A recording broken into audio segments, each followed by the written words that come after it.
Saturday Night Live returned for its 37th season this weekend, and not a moment too soon, catching up with the Republican presidential candidates during last week's debate on Fox News. I believe we need to build a fence to keep the illegals out. However, should any illegals get through and have children here, I think we should open our hearts and pay for their education. No, do over. Rick Perry only listens to two people, Jesus Christ and Rachel Maddow. No? Mitt Romney might not be the perfect candidate, but he's the perfect candidate in comparison to the other candidates. Next to Rick Perry, I'm a centrist. Next to Michelle Bachmann, I'm a private sector businessman. Next to Newt Gingrich, I have a normal human-sized head. Next to Ron Paul, well, I'm the Fonz. And next to Herman Cain, Mr. Cain, your only experience is serving as CEO of Godfather Pizza. How does running a pizza chain equate to running a country? If you order it, pizza will come.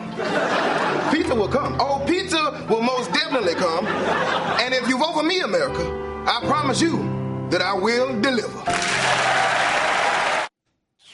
Joining me now, a distinguished graduate of Saturday Night Live, the writer and director of The Big Uneasy, a documentary about the flooding and aftermath of Hurricane Katrina in New Orleans, and the host of public radio's Le Show, Harry Shearer. Harry, thank you very much for joining us. My pleasure. My favorite radio show in the world. Thank you very much. It's the greatest. So it doesn't get weirder than this weekend in Republican politics. Herman Cain? Yes, sir. So there've been two sets of votes cast, if we can call them that, in straw polls. Michelle Bachmann wins the first one. Herman Cain wins the second one. Where are we going? Well, I want to be the first person to say on national television that Herman Cain's, I have the explanation for Herman Cain's tax plan, the 999 plan. 999. I've been trying to follow that. It's a carefully coded message from Satan. Oh, okay. Flip it, baby. Oh, gotcha. See what I'm saying? I got Apropos you. Of your previous guest. I got you. Yeah. We should have had you together. We could analyze that yeah. together. We've got this debate. But I think Hugo, the next candidate to win in a Republican straw poll is likely to be Hugo Chavez at this rate. It's unpredictable. It is. Put it It's wacky. It's weird. No one has paid more attention to the aftermath of Hurricane Katrina than Harry Shearer. Your documentary is about that. And I'm thinking about that when I look at the arguments that are going on in Washington today about disaster relief. And no, wait a minute. We've got to figure out where we're going to take the money from in the budget. Can you imagine in the aftermath of Katrina, which had enough madness to deal with, if Washington was trying to figure out how to cut other things in the budget in order to pay for any of this? Well, it's robbing Peter to pay Paul is, I think, has biblical roots, hence the names.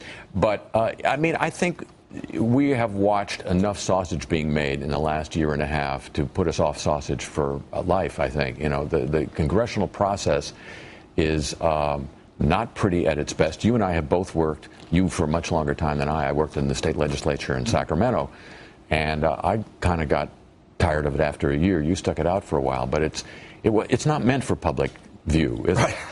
Now, it's like many other basic human functions. There are some Republican members of Louisiana's congressional delegation who are part of this slow down disaster relief money until we can find a way to pay for it. Aren't they under pressure?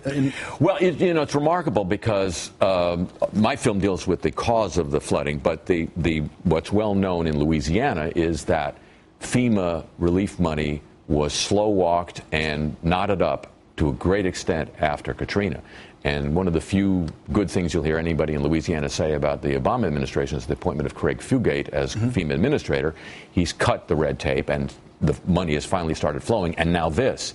So were it not for the fact that FEMA suddenly discovered they have $1 million to tide them through Friday, and this is all going to go away, and nothing to see here, I think people would be kind of looking askance at those two. And we of course, have moved on to other disasters, especially this year's disasters and media coverage and all that. But the aftermath of Katrina is by no means complete, nor has the disaster relief effort been complete.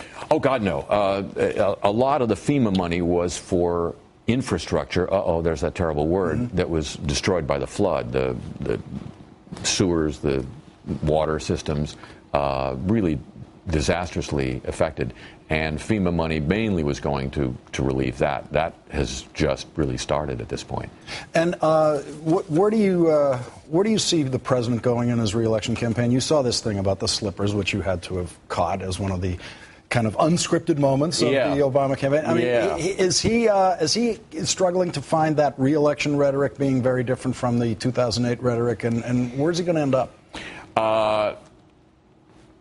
Mitt Romney is going to be the Republican nominee, and presidents don't get reelected with 9% unemployment. You heard it here first, the gloomy word from Harry Shearer. I think he can beat Mitt Romney. We'll find out. Harry Shearer, director of the film The Big Uneasy. Thank you very much for joining me tonight. Thank you.